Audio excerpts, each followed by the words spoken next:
Let's explore how to insert images into Google Spreadsheet. Let's insert this image in A2 cell.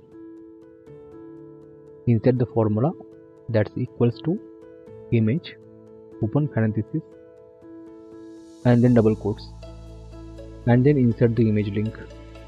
For this example, we will take this image. Let's copy it and paste it in our formula. Add double quotes, close parenthesis, and press enter to see the image. By default, it will be fit into the cell. You can change the alignment of this image as per your requirement. Image function has 4 modes. Here you can see 4 modes with their description. Let's give cell reference to make our formula dynamic. Modify the formula in cell A2. After second double quotes, I will add B2 as mode reference. You won't see any changes here because if you don't specify any mode, by default it will be on mode 1. Let's drag the formula to see other modes. You can see the image is stretched in mode 2 and the image is cut off in mode 3 because the original image is bigger than the cell size.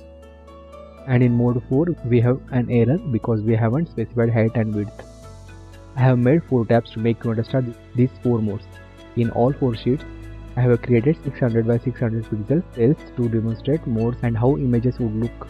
And also, I have aligned all images to the center. You can see I have added modes in the mode column, that is column B for mode reference.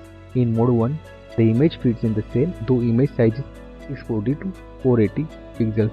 In mode 2, the image stretches as per the cell size, in this case it's 600 by 600 pixels.